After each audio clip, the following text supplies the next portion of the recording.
referencia a la asesoría que vamos a iniciar, que es de los exámenes globales. Les pido a todos que por favor tomen con referencia aquellos materiales que ustedes trabajaron desde la etapa 1, la etapa 2 y la etapa 3. Son muy importantes que ustedes los tomen como referencia y que los conceptos y conocimientos que vieron en esas etapas también pueden apoyarse de la descarga de las asesorías que se compartieron para los exámenes anteriores. En este caso nos vamos a concentrar con las asesorías para el examen global, rescatando algunos conceptos, corrientes y vanguardias que ustedes trabajaron en la etapa número 4. Aquí acuérdense que es muy importante que cuando ustedes elaboraron sus evidencias, hablaban con referencia de la elaboración de sus fichas de trabajo en las cuales ustedes tenían que seleccionar una obra y empezar a hacer algunas características o proporcionar algunos datos. Ustedes leyeron por ahí algunas corrientes artísticas, como es el caso del Renacimiento, la parte que nos toca del neoclásico, el rococó, el barroco, el impresionismo, el postimpresionismo, el arte pop, el arte povera, entre otras corrientes. Sin embargo, es muy importante que ustedes estén conscientes que de estas vanguardias, que de estas corrientes, necesitamos resaltar algunos conceptos importantes, sin olvidarnos que la parte emocional para muchos de los artistas, pues es un aspecto muy importante, ¿sí? Que nos dan algunos puntos como referencia, también nos habla con referencia a la tendencia de los colores, el tipo de pinceladas, el mensaje que se quiere transmitir, y por ahí nos vamos con referencia al seguimiento de los siglos en los cuales nos dan características o a veces es como el punto de partida para abrir una nueva tendencia. Por ahí vieron desde la etapa número 1 que nos da algunas características desde el principio, el caso del dadaísmo, en el que el reflejar esta parte de los conceptos de Marcel Duchamp, si ustedes se acuerdan, pues también es un tipo de tendencia en la cual nos marcan movimientos, fechas, argumentos, fundamentos con referencia al tipo de exposiciones. Entonces, vamos a iniciar con referencia a este repaso y yo te pongo estas preguntas para que hagas un recordatorio y sobre todo que estés consciente más o menos hacia dónde vamos con este tipo de información. Dice, ¿qué es una corriente artística? ¿Recuerdas eso? Que nosotros lo trabajamos en la evidencia de la semana 1. ¿Cuál es el periodo de transición que ustedes se acuerdan que trabajaron de la Edad Media a los inicios de la Edad Moderna?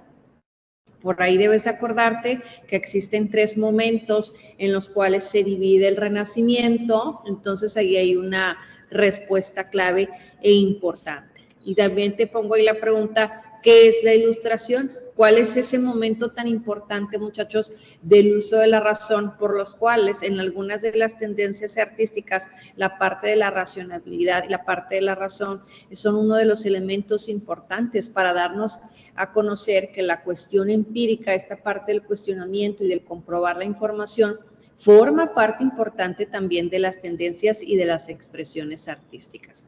Estas imágenes que tú tienes ahí definitivamente nos van a apoyar para que tú te ubiques con las corrientes. Por favor, obsérvelas. En las primeras tenemos imágenes del Renacimiento, en el segundo el Rococó, perdón, el segundo el Barroco, tercero del Rococó, sigue el Neoclásico, el Impresionismo, el Postimpresionismo, el Modernismo y el Arte Contemporáneo.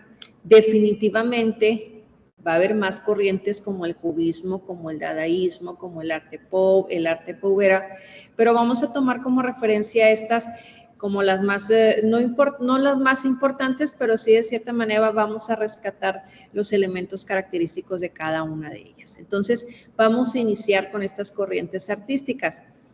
Recuerda que dentro de la historia de arte vamos a entender la corriente artística como una tendencia que está seguida por un grupo de artistas que apoyan diferentes características, diferentes movimientos y el fundamento en lo que nosotros vamos a observar en la obra de arte, sobre todo el tipo de mensaje y el lenguaje que nos va a mostrar. Características vamos a encontrar varias. Por ejemplo, nos marcan una tendencia, ¿sí? Nos marcan también momentos históricos, eventos, situaciones que estén sucediendo, que sucedieron, sobre todo las necesidades sociales y estéticas de cada uno de los momentos. Vamos a iniciar con el Renacimiento. Nos habla aquí de que existe un concepto importante, dice, surge en Florencia, obviamente en Italia, pero principalmente en Florencia entre el siglo XV y el XVI. Ustedes se acuerdan que durante la época del Renacimiento, esta parte del despertar, sobre todo poner al hombre al centro del universo con la parte de las cuestiones éticas, sociales y morales, nos dan características importantes para poder comprender. Yo te puse aquí una de las imágenes para que tú tuvieras una idea. Por ejemplo, la obra del Juicio Final de Miguel Ángel es un ejemplo del Renacimiento. Aquí vamos a analizar diferentes características. Acuérdate que el Renacimiento se divide en 3 momentos, ¿sí? ¿Te acuerdas? En el siglo XV, del siglo XVI y a finales del siglo XVI, donde vamos a identificar diferentes características. La ciencia como referencia para poder comprobar aquellas situaciones o aquellas afirmaciones que se proponían en la época. Este ejemplo lo tienes también aquí en esta imagen, en la primera. Del Renacimiento, obviamente dice, se empieza a valorar la antigüedad y el arte clásico grecorromano, el juicio con esta parte del cuerpo humano que se aborda desde una perspectiva y de una proporción. Aquí la parte del antropocentrismo, acuérdate, se pone al hombre como el centro del universo, en el cual se analiza la perspectiva humanista, lo que el hombre quiere y lo que los hombres necesitan. Entonces, de esta manera surgen artistas como lo que conocemos, aquí está, ahí está, se movió, ya. Como lo conocemos el caso de Leonardo da Vinci con diferentes obras, si tú te acuerdas, las obras que tenemos de Mona Lisa, las obras que tenemos de Leonardo da Vinci de La Última Cena, por ejemplo, en el cual refleja diferentes características con diferentes técnicas. Obviamente, acuérdate que hay muchas técnicas, óleo, frescos, temples, encáusticas, esgrafiados, pero la mayoría de las obras que ahorita nosotros vamos a analizar está con referencia a los óleos. Un poco de arquitectura también, pero hablamos de la técnica del óleo.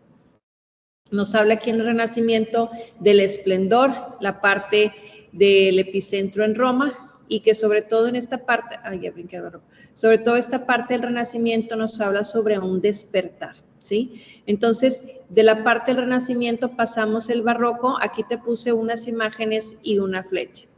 Recuerda que el Barroco abarca también desde el siglo XVI hasta el siglo XVIII, ¿sí? Ahí está la imagen. Y entonces vamos a encontrar, si tú eres observador, que en las imágenes que nosotros tenemos aquí pareciera que las obras son un poco cargadas o pareciera que se ven un poco exageradas. Aquí vamos a tomar como referencia lo siguiente. Dentro del término barroco que proviene del portugués barroco, dice, cuyo femenino denominaba a las perlas que tenían formas irregulares.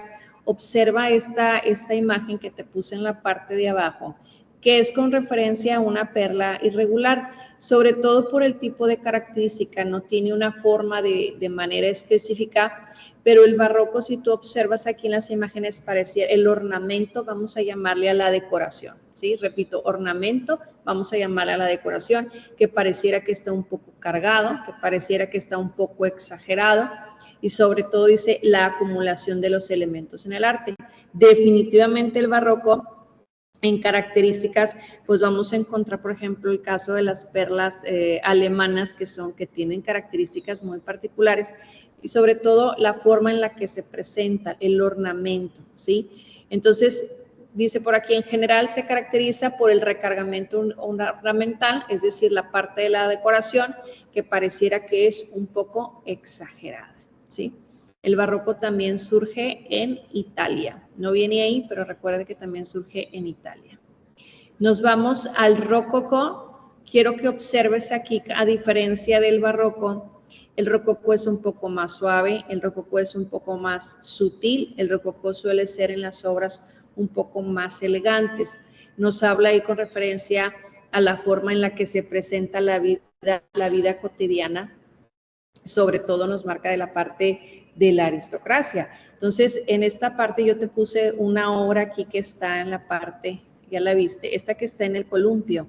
Sí, de hecho, la obra se llama El Columpio, que durante esta época pues fue una obra muy criticada, precisamente durante la Revolución Francesa.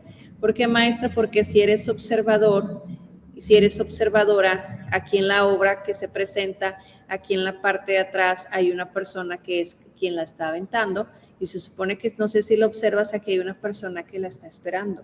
Entonces, las críticas que se dieron con referencia en aquella época, con referencia al adulterio, pues fue una obra muy señalada. ¿Cuáles son las características propias del rococó? Las pinceladas, que por favor observa los tipos de colores que se presentan.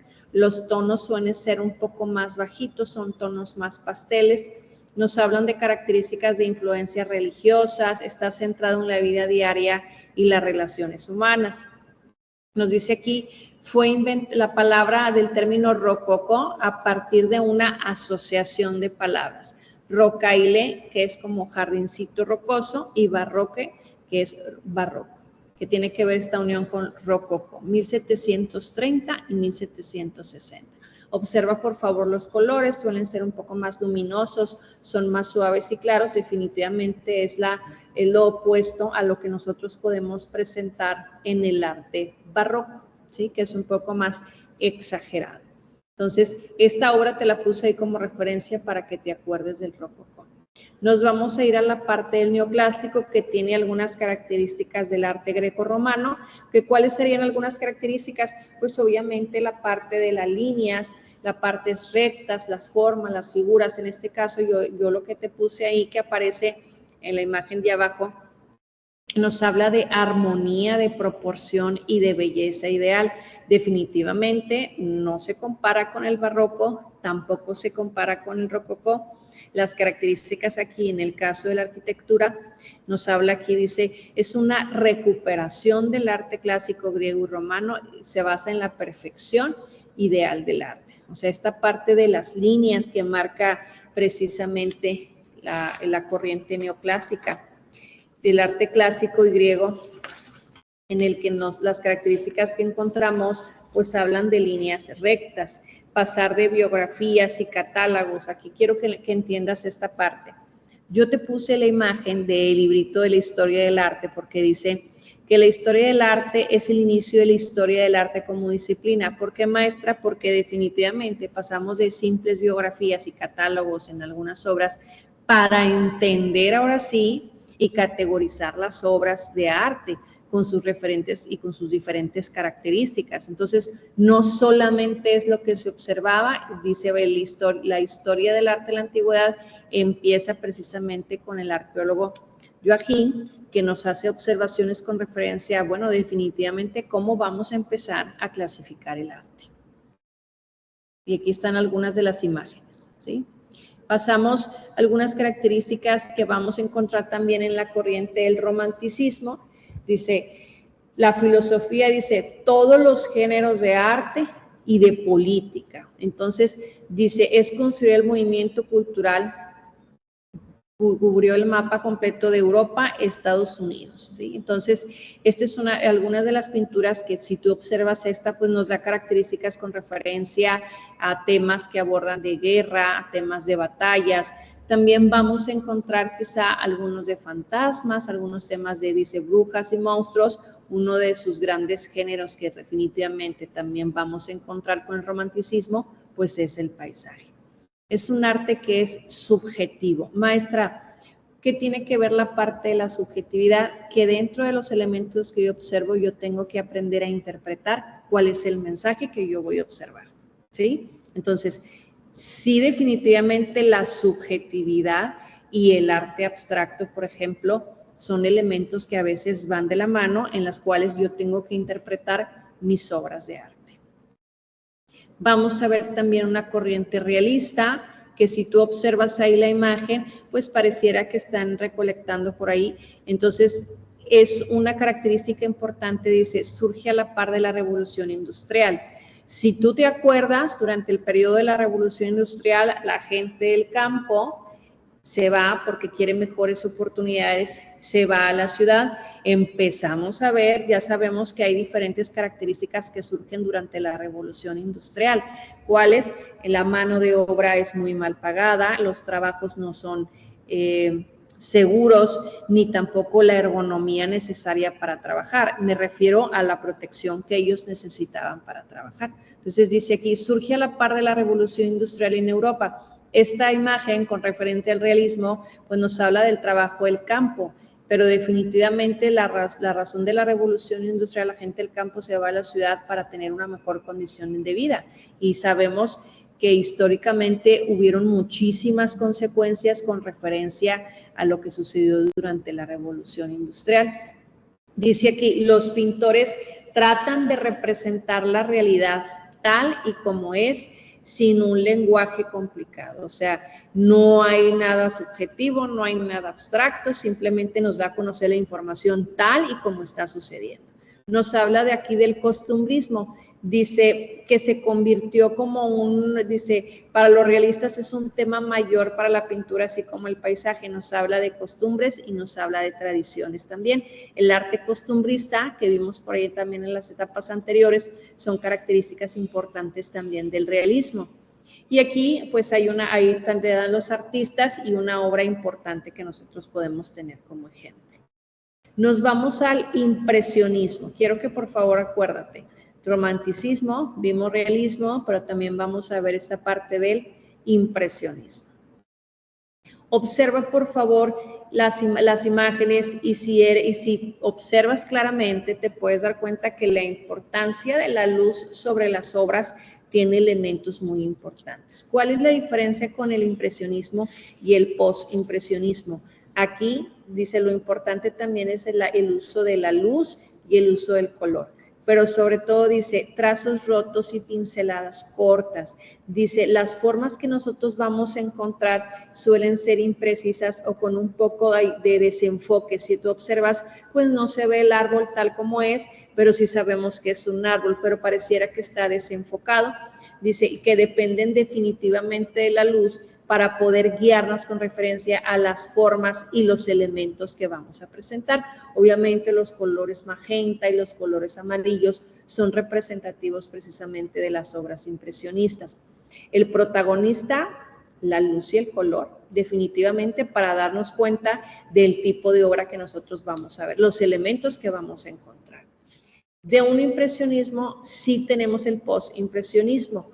Por ejemplo, aquí te puse la obra de Jugador de Cartas, que son obras en las que nos da a conocer esta parte de los tipos de colores vivos y de las pinceladas, dice, poco discretas y algunas temáticas de la vida real. Vincent Van Gogh, por ejemplo, también nos presenta artes que son postimpresionistas, entre otros artistas que nos marcan aquí, por ejemplo, el caso de Paul Cézanne.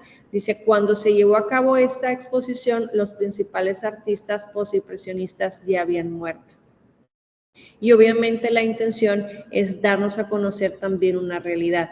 Maestra, pero aquí depende mucho del color para identificar los elementos, y aquí, por ejemplo, vamos a encontrar colores vivos que definitivamente quizá no dependen al 100% de la luz natural o del color como tal, como en estas obras que te acabo de mencionar. Entonces, es importante identificarlos. El puntillismo también, apoyado con el postimpresionismo, también son características y elementos que podemos identificar, ¿sí? Vamos a encontrar el pop art, que es el arte pop.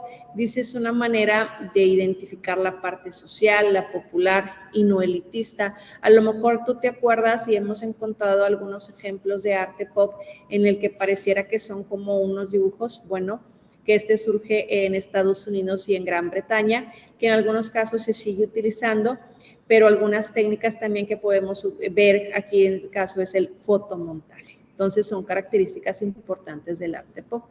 Mira, este es con referencia al arte conceptual, y el arte conceptual quiero que lo veas. Yo creo que tú ves ahí la obra, por ejemplo, Rueda en bicicleta, que estas también son obras que nos tratan de dar a conocer sobre dice, este movimiento tiene prioridad sobre la experiencia estética, el significado y el contexto que nos habla sobre las épocas o las tendencias que sucedieron en esa época. Por ejemplo, dice, nació en la década de 1960, pero dice que es en diferentes países.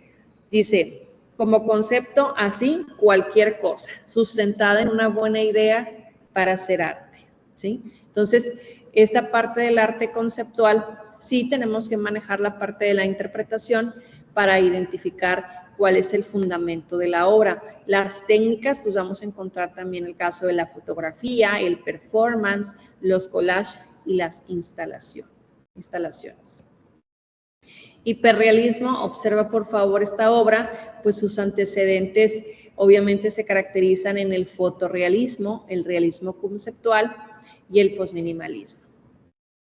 Dice aquí, llamado realismo radical, es un género de pintura que se asemeja a la fotografía. Quiero que la observes, y esta se identifica principalmente en Estados Unidos y en Europa a finales de 1960 y a principios de 1970. Esta obra, si no me equivoco, viene también en tu libro. Entonces, identifícala, la parte del hiperrealismo, y marca por ahí algunos de los elementos importantes, sobre todo en el caso del lugar, que sería Estados Unidos y también en Europa. Déjame te digo en dónde la vas a encontrar. Ya.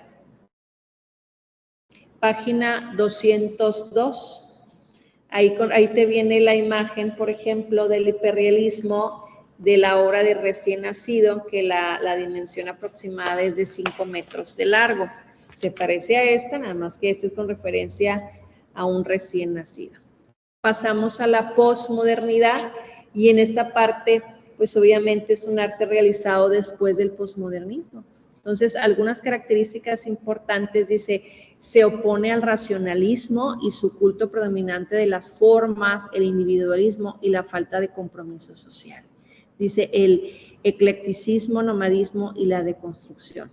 Ahí en el libro, quiero que tú ubiques en la página 202 y en la página 203, te hablan de características importantes. Dice, responde a la conciencia cultural del momento, es decir, la parte de la contextualización y la parte situacional de lo que está sucediendo son elementos importantes para darnos a conocer un mensaje y darnos sobre todo la idea de lo que está sucediendo. Aquí en el libro ahora nos muestran algunos óleos con ejemplos de posmodernidad. Vámonos a algunas características de las exposiciones de arte, que esto me imagino que te acuerdas que ya casi al final en la semana 3, y obviamente para la infografía, la parte de la exposición, pues es un elemento importante. Te recuerdo, tú buscaste con tu equipo, seleccionaron una de las disciplinas y de ahí empezaron con las fichas y empezaron a tomar diferentes datos y a darnos características, si te acuerdas de ello. Entonces, vamos a encontrar que obviamente pues la exposición artística va a ser el espacio donde se realiza una presentación de las obras de arte. Hemos ido en algunas ocasiones, a lo mejor cuando acudimos a algunas exposiciones artísticas en algunos museos, las galerías, que también son importantes, y se pueden responder a diferentes disciplinas artísticas y también pueden incluir hallazgos arqueológicos, instrumentos, maquetas o algunos vestuarios. Y obviamente las exposiciones se clasifican por su tiempo, por su contenido y por su enfoque. Dice, si son por su tiempo, pues puede ser que sean temporales, que son permanentes o itinerantes. Y si son por su contenido, ¿cómo lo voy a clasificar? El contenido es individual, es colectivo, le corresponde a cierto grupo de personas, el tema que se va a manejar y sobre todo el momento o el proceso histórico sobre el tipo de obra que yo voy a ver. El enfoque, si es un enfoque educativo, si es divulgativo o si es comercial. Entonces, dice, ¿dónde se realizan? Podemos ir a museos, podemos ir a galerías virtuales, hacer los recorridos con diferentes galerías virtuales, la pinacoteca o clubs de arte, ¿sí? Recuerden que aquí en la preparatoria tenemos también el club de pintura, donde les enseñan ahí diferentes técnicas, ¿sí? ¿Cuáles serían las características? ¿Quiénes intervienen? Dice, en general, dice, intervienen como museógrafos, curadores, historiadores del arte, antropólogos y artistas. Aquí es importante que nosotros estemos conscientes sobre todo de las fases del desarrollo de las exposiciones. Definitivamente se necesita un experto, un investigador que conozca los temas y materiales que motivan a las funciones que existen en ese museo, por ejemplo, el caso del curador. Y vamos ahora sí a conocer cuáles serían las fases para el desarrollo de las exposiciones. La fase número 1, bueno, ¿cómo voy a hacer una exposición? Primero tengo que planear y conceptualizar. ¿Qué es lo que el público es y pretendo que espera que aprenda? ¿Cómo quiero que se sienta? Y qué espero que el público haga o no haga durante la exposición. Yo para eso necesito conocer cuál es el público hacia cuál va dirigido mi exposición, cuál es el perfil, cuáles son las edades, cuáles serían los contextos o cuál es la historia de la cual ese grupo de personas me visita o va a observar esa galería. Diagnóstico de la infraestructura, el lugar donde será la exposición, los contextos económicos, sociales, los recursos humanos, financieros, los espacios de arte, los espacios de cierre, es decir, cuál es el lugar que yo tengo para poder realizar esa exposición. El desarrollo de guiones, ¿a qué hace como referencia? Bueno, fichas técnicas con las cédulas de cada una de la obra de las salas o de las colecciones. Alguna característica. Por ejemplo, en el Museo de Historia Mexicana está la galería de puestas de castas, en donde vemos en cada una de sus placas el desarrollo de los guiones, donde nos dan, dice que aquí puede ser papel o algún soporte plástico. Si tú te acuerdas, vienen algunas plaquitas donde nos hace como referencia sobre todo el artista, el nombre de la obra y el fundamento o la razón de ser de esa obra, y en algunos casos la explicación como tal. Entonces, por ejemplo, en puestas de castas, que es el ejemplo que yo te estoy dando, nos da como referencia al proceso de mestizaje como tal y nos da el nombre de cada una de los procesos de mestizaje. Es esta parte que es la fase 2 del desarrollo de guiones. ¿Qué contiene una cédula? Que es lo que te comentaba hace un momento. Pues nos habla del autor, cuál es el título de la obra, la fecha, la técnica, óleo, fresco, temple, encáustica, esgrafiado, la clasificación, cuál es el tema y en dónde se localiza, ¿sí? Entonces, es importante tener como referencia esto, que si hacemos memoria, las fichas que entregaste también en tu producto integrador de aprendizaje es con referencia a esta fase de la cédula, ¿sí? Los tipos de guiones que son temáticos, dice la presentación del proyecto, cuál es la sede de la exposición o la institución, los antecedentes de la institución, la justificación. ¿Por qué? ¿Para qué? ¿Por qué es importante este tipo de exposición? ¿Cuál es nuestro objetivo general y cuáles serían nuestros objetivos específicos? Y sobre todo la estructura de la exposición. ¿Cuáles son los temas y los temas que vamos a trabajar en esta obra de arte o en la galería? Dice, tipos de guiones, hay objetivos de conocimiento. ¿Qué espero que el público aprenda? Los objetivos de emoción, cómo quiero que se sienten o cómo puedo pensar yo que se llegaran a sentir. Y los objetivos de acción, ¿qué espero que el público haga o no haga? Tipos de guiones, hay científicos, hay académicos. Maestra, ¿de qué dependen los guiones?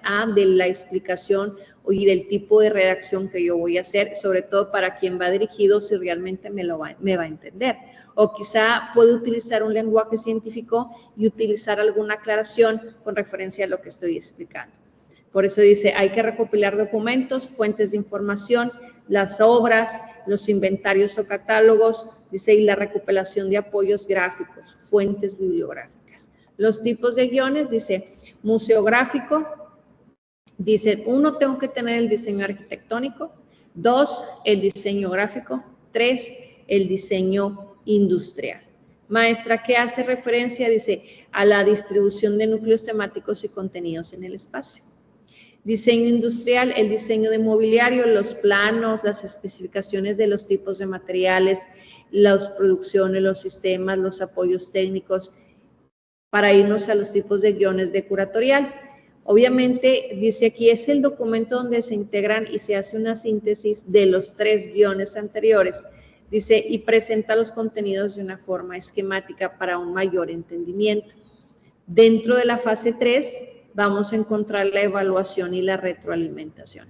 Aquí, en la parte de retroalimentación, es uno de los elementos importantes. ¿Cómo fue la respuesta del público? ¿Cuál es su opinión con referencia a la experiencia que tuvo con el acercamiento a esas exposiciones y a esas obras? Dice, durante su recorrido, dice, se hace una compilación y análisis de la opinión de la prensa también y de críticos del arte con referencia a las exposiciones. Por eso dice, la exposición es un medio de comunicación entre el artista y el espectador, ¿sí? Vamos a identificar que dentro de las exposiciones funcionan como un circuito de comunicación donde el emisor, quien manda el mensaje, definitivamente es el artista. Quien recibe la información, el receptor, en este caso es el público, los mensajes que son las ideas, los sentimientos, las formas sensibles en las que nos queremos comunicar. Existen diferentes obras que a lo mejor ustedes vieron ahí en su libro. Guerra de Guernica, por ejemplo, es una de ellas, donde nos habla durante la Guerra Civil Española, los códigos, cuáles son los signos que se utilizan, el canal, dice, para que el emisor transmita el mensaje y éste envíe una respuesta. ¿Por qué medio? Dice en este caso la obra y la exposición del arte. El contexto, ¿cuál es la historia? ¿Cuál es la historia social? ¿Cuál es la historia política? ¿Sobre qué situación se está desarrollando? ¿En qué época? ¿Qué es lo que está sucediendo? Y ahora sí la retroalimentación. Dice respuesta que quienes nosotros quizá como espectadores de lo que estamos viendo podemos dar nuestro punto de vista de la información que estamos recibiendo. Entonces, hasta aquí sería con referencia al repaso de la etapa número 4, que obviamente ustedes necesitan tomar en cuenta que las páginas de las cuales se pueden apoyar para la etapa 4 las tienen ustedes en su libro y la presentación también la tienen ahí en la plataforma de Nexus, desde la página 165 y cerramos con algunos de los ejercicios que ustedes van a ver ahí. Cerramos hasta la página 200, hasta la página 203. Entonces, yo los invito a todos a que descarguen también, que ya los maestros les hicieron llegar los laboratorios que trabajamos en la etapa 1, en la etapa 2, en la etapa 3, y hacer un recordatorio de toda la información que ustedes tienen por ahí. Entonces, es importante que los tomen como referencia. Acuérdate de lo que trabajamos, sobre todo en el caso de la etapa número 1 con las funciones básicas del arte. ¿Sí se acuerdan de eso? Las funciones comunicativas, las estéticas, las sociales, las funciones culturales, en las que nosotros empezábamos a hacer la clasificación con los tipos de mensajes que nosotros observamos. Decíamos que, por ejemplo, dentro de las funciones culturales, pues obviamente vamos a encontrar aquellas obras que toman como referencia algún elemento característico de alguna región o de algún país. Y te acuerdas que ahí en tu libro, que venía en el examen y con algunos ejercicios con referencia al tipo de las funciones simbólicas. Te lo voy a poner aquí en la pantalla como ejemplo, pero tú ya lo tienes. Acuérdate que vimos las funciones simbólicas en el arte que manejaban la función religiosa. Acuérdate de las funciones religiosas, las artísticas, las políticas, las económicas, las culturales, las ideológicas, y esta parte, por ejemplo, que es con la referencia de nacional patrio. Todos estos ejemplos ustedes los trabajaron en los ejercicios y en la etapa número 1. Al mismo tiempo, acuérdate que también lo presentaste en el primer examen parcial. Entonces, recuerden un poquito esa información. La parte de la función religiosa, pues es la simbología de la cruz, la simbología, por ejemplo, del corazón rojo, que tiene que ver con la parte cultural, la parte patria, el águila devorando la serpiente, esa es la parte simbólica. También, por ejemplo, el hoz y el martillo en rojo con el símbolo del comunismo, esta parte de la parte artística con lo del teatro, las caritas, que tiene que ver, dice, las dos máscaras, una ríe y la otra que llora, que eso lo vimos también con la parte simbólica de las funciones simbólicas. Entonces, necesito que por favor repasen cada uno de estos elementos que nosotros vimos desde la etapa 1 hasta la etapa número 4. Les voy a dejar esta presentación.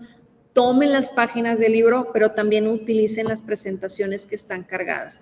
Este material, como quiera, se los voy a dejar aquí, entonces utilícenlo y les deseo muchísima suerte. Recuerden que pronto tendremos las evaluaciones de la primera oportunidad, entonces es muy importante que verifiques cuál es tu resultado y que si tú tienes alguna duda o alguna aclaración, estés pendiente sobre todo de las fechas de revisión de cada uno de tus maestros. Verifica la hora, verifique el aula y debes de estar a tiempo para que el maestro te pueda hacer una aclaración en el caso de que tú necesites una aclaración. Y me refiero a que, por ejemplo, que si subiste algún archivo, pero que a lo mejor no te aparece por ahí el puntaje, bueno, acércate con el maestro. Entonces, sí es bien importante que traigas todos tus materiales. Y usted sí está cargado, maestra, pero a lo mejor por alguna razón no me aparece el puntaje. Bueno, tráete tu material en una USB o tráete tu material impreso y recuérdale y habla con el maestro de que si a lo mejor traes tu material.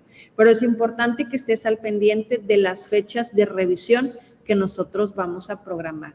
Definitivamente el examen es el día de mañana y obviamente hay que estar al pendiente de tu calificación en el CIACE de tu primera oportunidad.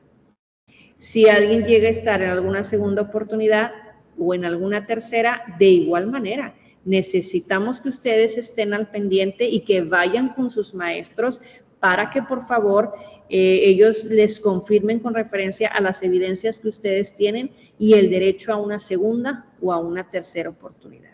Entonces, de esta manera damos cierre a este repaso que hicimos de la etapa 4 y les deseo el mayor de los éxitos y que tengan mucho éxito en tercer semestre. Nos vemos pronto, muchachos.